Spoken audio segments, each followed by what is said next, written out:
Welcome to the Wanna Grab Coffee podcast. In today's episode, Robert, Igor, and I discuss gratitude.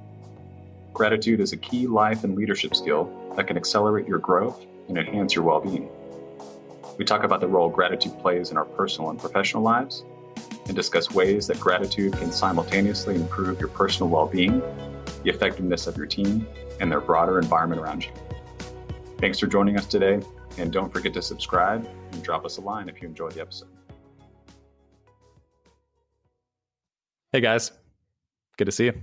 Hey, good to see you, Charles. Hey, good to see you.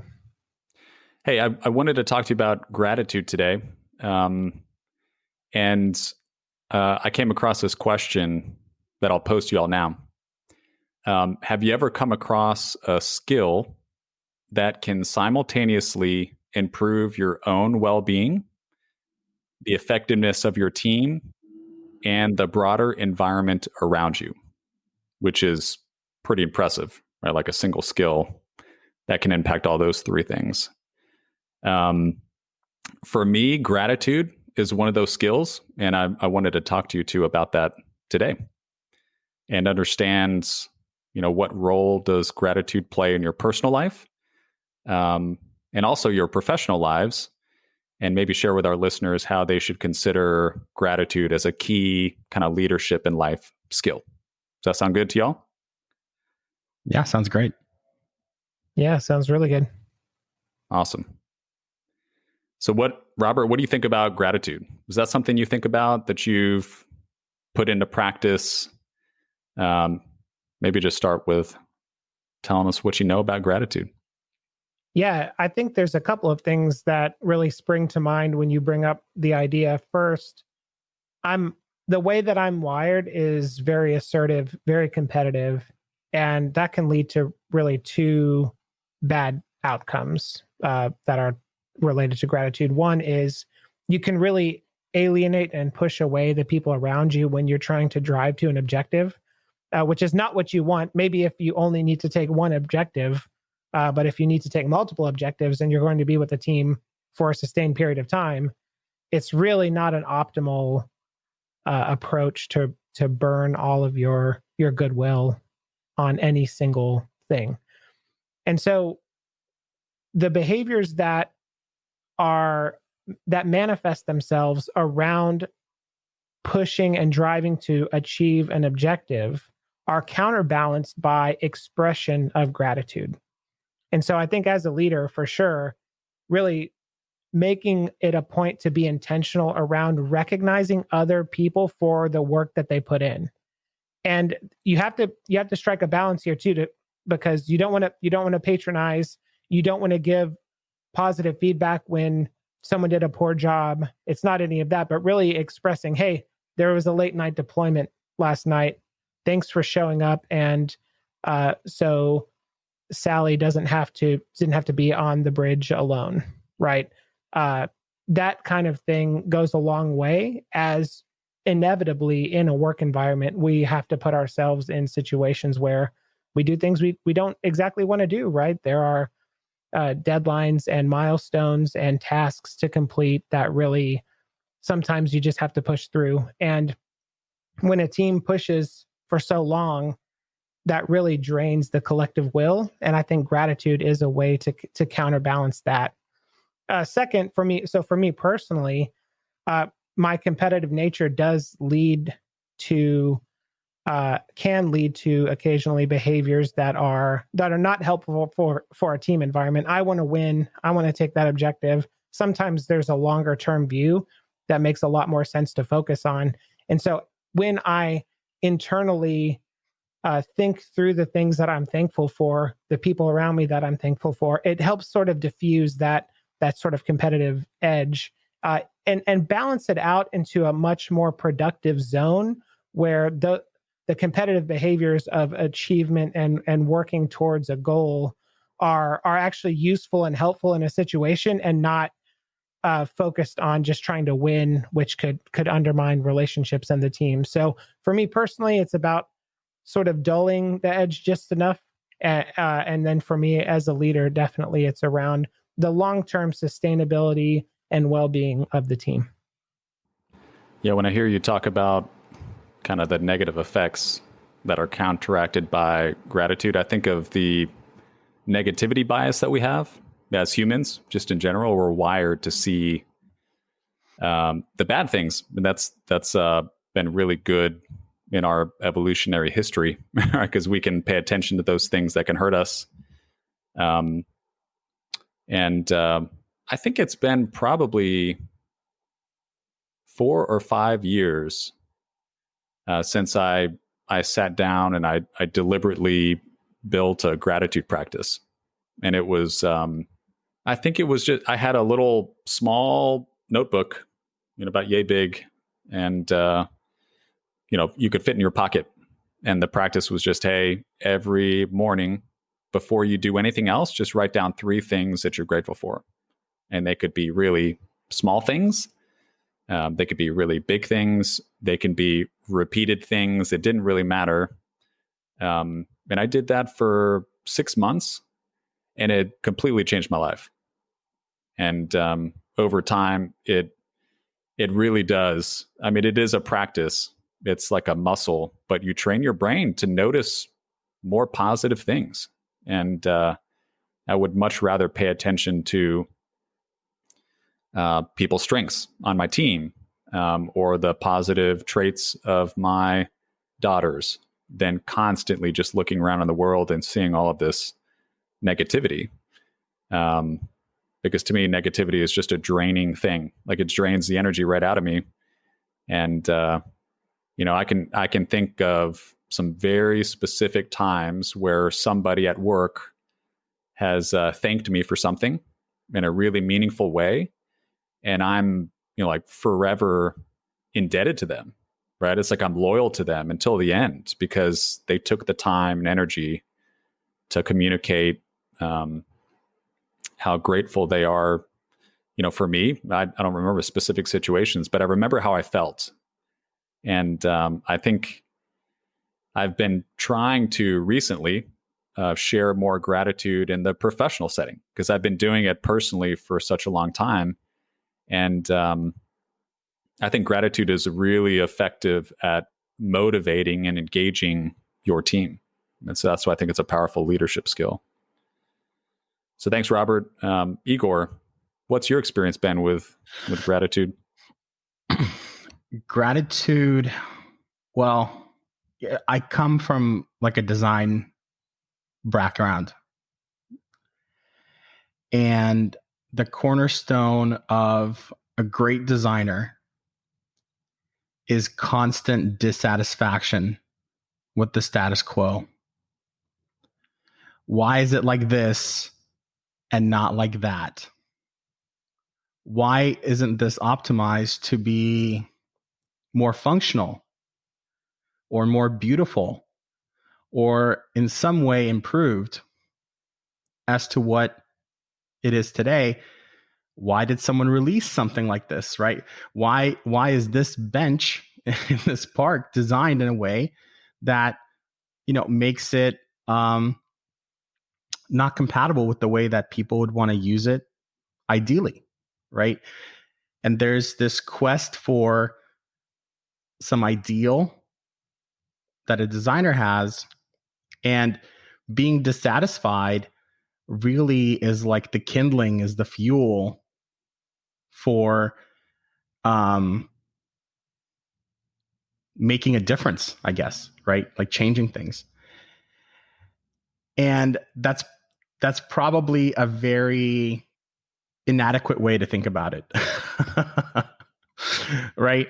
And so I've definitely felt, because dissatisfaction to some degree is probably the opposite, or some other, end of the spectrum from gratitude. I'm going to be grateful for, X, Y, and Z, or I'm highly dissatisfied with X, Y, and Z. And that drives my craft. And for a while that like worked for me, especially when I didn't have to lead others. That dissatisfaction could drive me to make things better. And then as I started working with other designers, and I had team members that I was responsible for, I noticed that my dissatisfaction, constant dissatisfaction with the way things are and wanting to improve things, but then also dissatisfaction with my team members. Why is this person the way they are? Why can't they make this better? Right. And it was really destructive.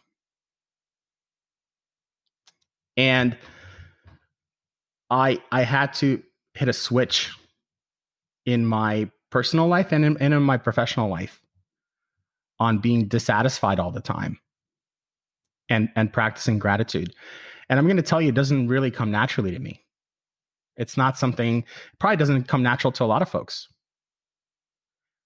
I don't know if I wake up in the morning feeling grateful. But if I take a minute and I slow down and I'm intentional about what am I grateful for, that question, there's lots of things for me to be grateful for. And what I found is that it doesn't actually impact my performance. Like, I can still be dissatisfied with all the things that need to be improved and also be grateful for all the things that are wonderful. Or even for the very same thing that I'm dissatisfied for, right? Because there's some foundation of it. Sometimes you can be grateful for its existence, so you have something to improve. Like if everything was great, then I would never be able to be dissatisfied with anything and I'd be out of a job. And so it definitely doesn't come easy to me. And I do now really try to be very mindful of being grateful, and especially with the team, and being very intentional about thanking people for the great work that they're doing. And helps me be positive, have a positive outlook, which really helps. And it helps in times, if you have a positive outlook and, you get some news that's not particularly positive, right? Something that's challenging for you. You build up like a bank account, and you're able to counterweigh the things that will inevitably come your way that are negative with like a buildup of gratitude, that I think, because I do think it's cumulative.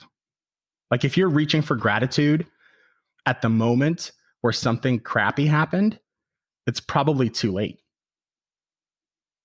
And it's okay to have like negative emotions and let that thing sort of play its course, through your mind. But definitely, I think gratitude has helped me be more resilient. And I can still get, I'm dissatisfied with how, how ungrateful I am sometimes still, and it makes me want to improve. So that's my experience with gratitude. It's a challenging one, and it's one with like a pretty, a history with lots of ups and downs. Yeah, you're absolutely right. I don't think it's easy for most people to be grateful on command, on demand. As you were saying that, I remembered I could probably go back through my written gratitude journal and see repeated entries. It's like, I am grateful for having 2 arms and 2 legs. Right? It's like that was a frequent entry in my journal because I was just so frustrated, upset with life, with work, with my situation, that I couldn't think of anything else. And I remember judging myself pretty harshly for those. It's like, geez, I can't think of anything else. It's like how privileged I am. And I can't be grateful for more than just my arms and legs right now. And I remember not feeling it. Like, I didn't feel grateful when I wrote that down. And there are also other times when I wrote that down and I felt super grateful, like deeply, deeply grateful for having 2 arms and 2 legs, to be able to walk around and pick up my kids and, do my work and not have any struggles with mobility. it's a fascinating exercise, because the point isn't to, get rid of those negative emotions. I love what you said, Igor. In the moment, it's to build up that muscle, and which allows you to be more resilient. So I love the connection to resilience there. Robert, I want to ask you a question. Something that you said earlier made me think about this. Gratitude, especially the way that I practiced it and experienced it, is pretty simple, right? It's really just notice things in your life right now that you're grateful for, or that you've had in your life in the past. And yet, when it involves other people, like you're expressing gratitude to a teammate or to a friend or to a family member, there is some difficulty in that. There's some challenges in doing that effectively and authentically. And have you ever struggled with that?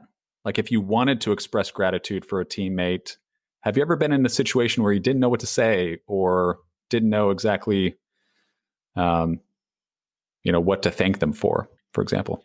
Yeah, I think as a leader, you frequently feel like you have to be dispensing wisdom or guidance or have the right answer all the time, forever. And so there are situations where I did not express my appreciation for someone because I didn't know what to say. And you find out later that 2 words are enough. Thank you. Right? Like, if you're not sure what to say, thank you is a really good place to start. And that's helped. So it's a professional regret, the times where it's hard enough to express gratitude, to your point, to feel gratitude. And those moments are fleeting, and you can squander them, right? Or not be as effective with them as you could. And so I really think that awkwardness around it, especially if you don't do it a lot, that's normal, right? That's a feeling of growth, and really should be viewed as a positive thing, because you're stretching, you're getting better. And when you do it 100 times or a dozen times or whatever, it won't feel so awkward over time, and you'll kind of build up. Hey, I like how I feel and how I see people react when I say thank you versus thanks, or you'll just start to get those sort of nuances. Or I like to follow with thank you for putting in the effort, or thank you for that little bit of extra attention to detail, or thank you for staying late, or thank you for speaking up in this meeting, right? Like, you can give an example and work it into feedback. And so I think part of it is I don't want to say a stylistic thing, because that doesn't seem right, but a practice thing of, hey, when I string the details around it, or I like to keep it short, or maybe I like to do 2 sentences, or maybe I like to follow it up with a question, right? You'll build that sort of skill set for expressing gratitude. And I think that's really helpful, because, like I said, you don't, where I've struggled with it in the past, and mostly I just kept my mouth shut, and that's a shame. And so I think when you get that feeling, when you get that short circuit in your brain around, oh, this is an opportunity to express gratitude, those are rare. So just do something with it. Even if it's imperfect, it's going to be better than doing nothing at all. And I'll just say one more thing. There are times in my career where I have felt completely underappreciated. And it turns out that people around me appreciated what my contributions deeply. And you just sort of, going back to what we were talking about earlier, when you're burnt out, when you're not feeling it, you sort of assume the worst in a situation. And so this is a good way also to sort of let people know where you're at, how you feel about a situation, how you feel about contributions. So a lot of good can come from expressing gratitude. You send a lot of signal in that around how you feel, how to work with you, stuff like that. Yeah, that reminds me of the kind of the ripple effect, right, of gratitude. It's I think we've all experienced gratitude from people in our lives professionally, and that probably primes us to do the same, for others. And it creates this, hopefully, a virtuous cycle of gratitude. Something you said brought a little clarity to me, to Robert, around in the moment, like when something happens in the moment, it is fleeting, but it's also really easy to express gratitude in those moments because you have a reason to. Right? It's like, hey, your team did something, and if you recognize it, all you need is a thank you. And I remember at our company a while ago, we experimented with opening a meeting, a regular meeting that we had on a weekly basis with, hey, what are you grateful for? And I will tell you, this is after having done years of personal gratitude practice. Even there, I felt weird saying what I was grateful for. Isn't that strange? Like, isn't it strange that if something did something for me or they worked hard, I have no problem expressing gratitude in that situation. But in a room full of my peers, when it's just kind of forced upon me, I guess, like, I don't want any part of it. Igor, do you remember that? Yeah. Forced gratitude.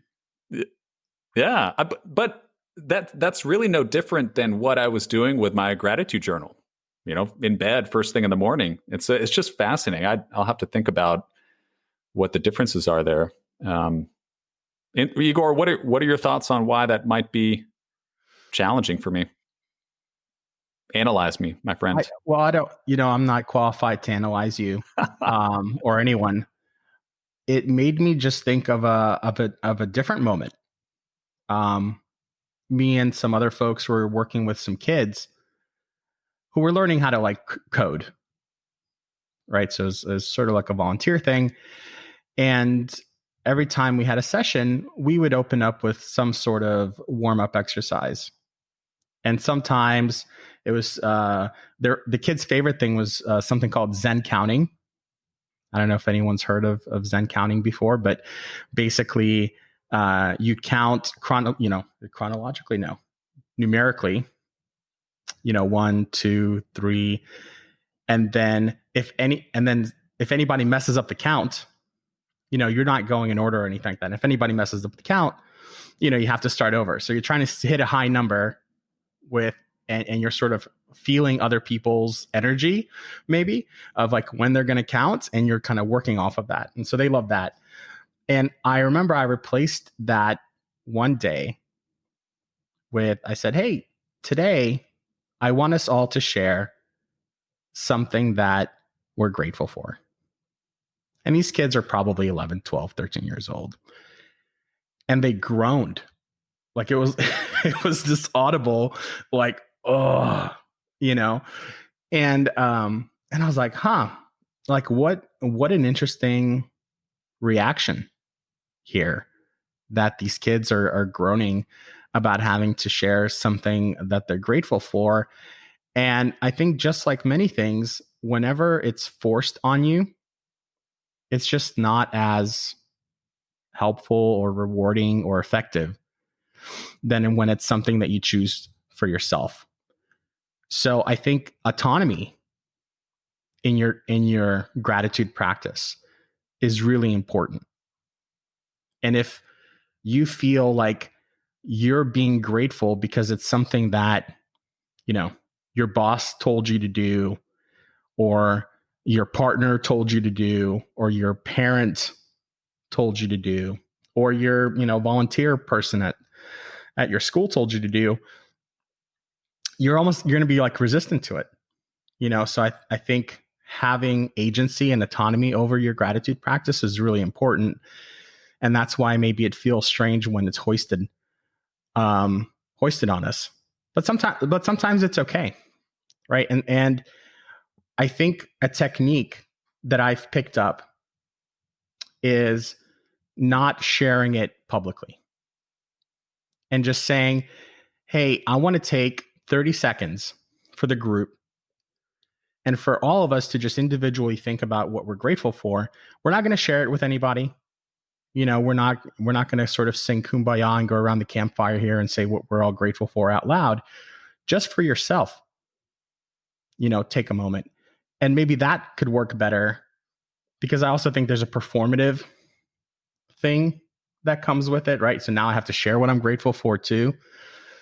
So maybe, those are a couple of thoughts that I had as you mentioned this idea of, why maybe it felt bad when you weren't doing it for yourself. Thanks, Igor. That makes a lot of sense, actually. I hadn't thought about the forced aspect of it. I was thinking about the fact that expressing vulnerability, whether it's forced or to somebody else, it actually requires a little bit of courage. You kind of expose yourself a little bit, because if I am saying that I'm grateful for something, I guess it exposes something that I value, that I care about. And that can be scary. I think for me, when it was forced, it's just like, oh gosh, what do I, do I share I'm grateful for my arms and legs, or do I share that I'm grateful for,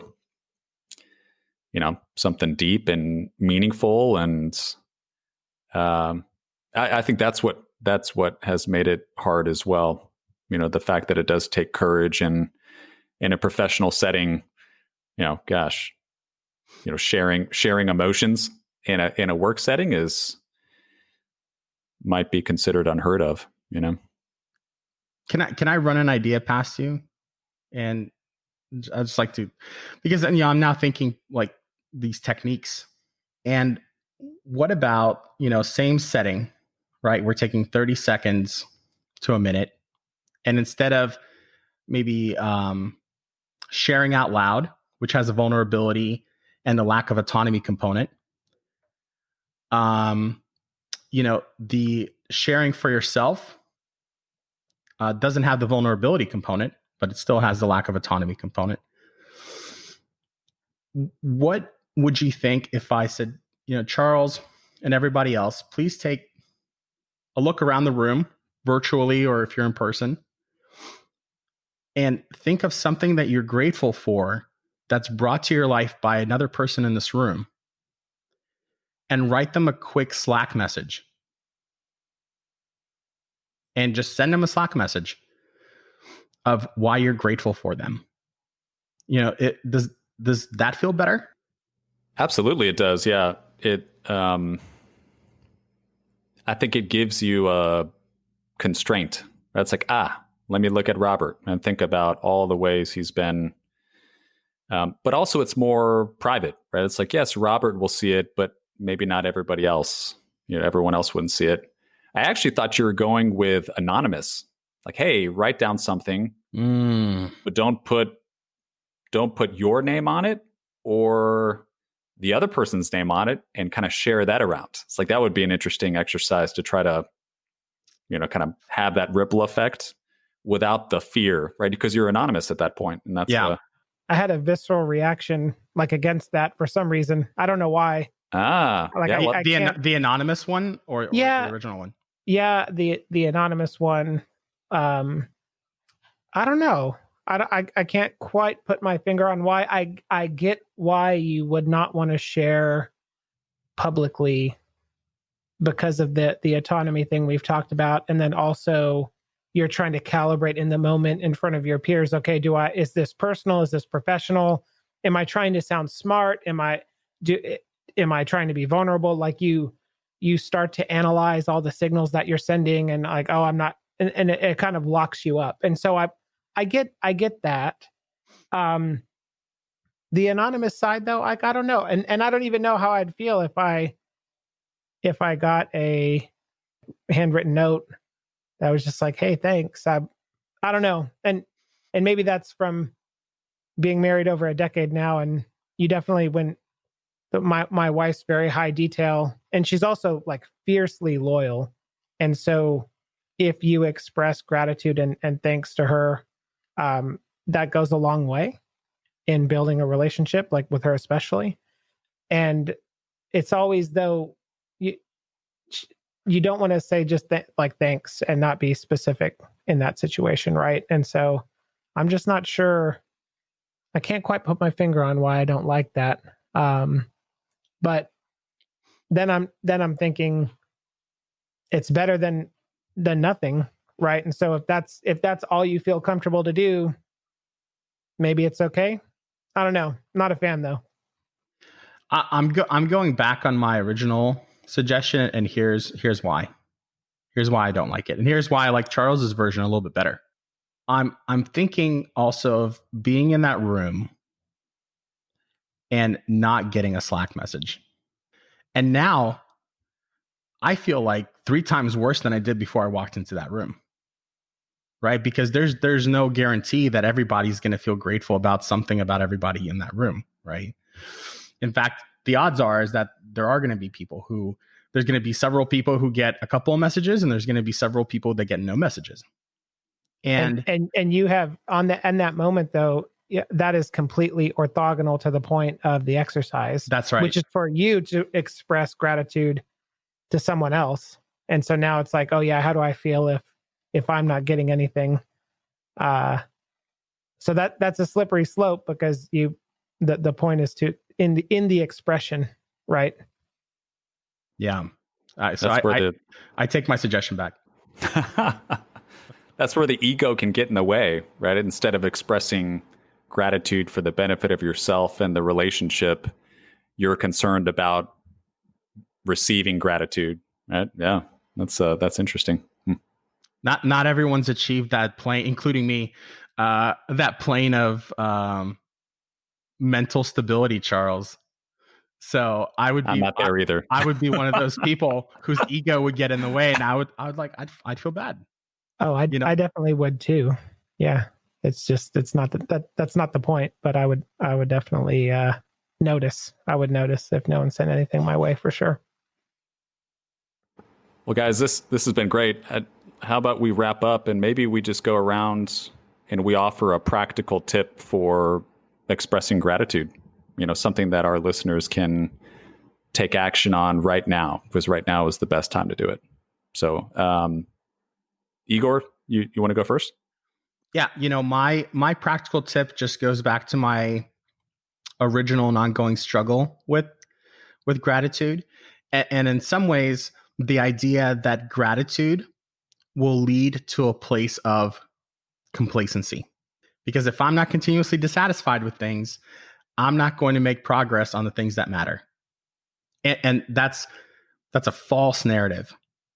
And so my tip, if you can call it that, is to let go of that false narrative.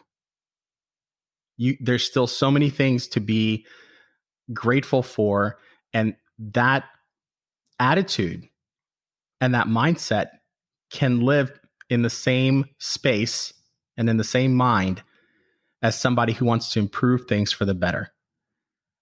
And so just do it, and don't feel like it's going to make you complacent or less effective, because that's a very limiting mindset, and it's just not true.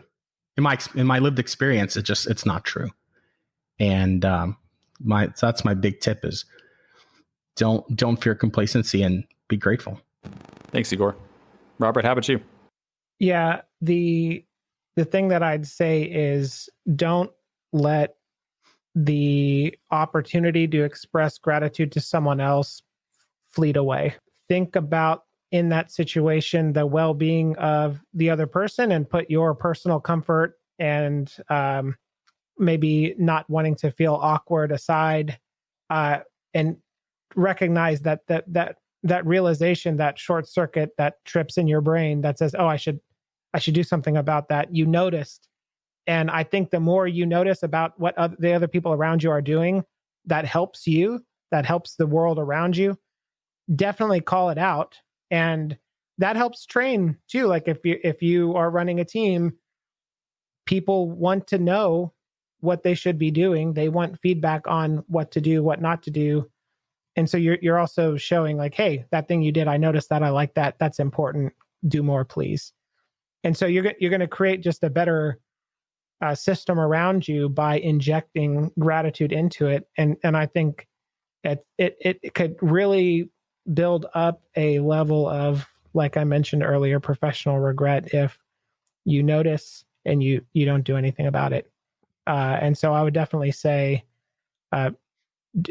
do it, and then take stock of, do it when you think about it, take stock of how you feel afterwards. And maybe over time you can start to notice a trend of it being much more comfortable in the expression of gratitude, for sure. Yeah. And I would say my tip builds on that. It's like, absolutely do it in the moment. My tip would be, it is never too late to express gratitude to another person for something that they've done. Like, even if you miss it in the moment, right, there is no reason why 10 years later, you cannot reach back out and say, hey, you may not remember me. You may not remember the situation, but I do. And I wanted to say thank you. And that is, gratitude is timeless in that regard. It's powerful in the moment. It is just as powerful, maybe even more powerful at times, when there's distance from the event, because that it shows the other person how meaningful it was to you, the thing that they did. And that can go a long way towards kind of really deepening that relationship. Well, guys, another great conversation. I'm grateful to you all. Robert, I'm grateful for you to get us motivated to do this podcast. I'm super appreciative, and y'all are great. And I'll send you my note of gratitude in 10 years. There you go. Look forward to it. All right, guys. Have a good one. See you later. Thanks, y'all. Bye. See ya.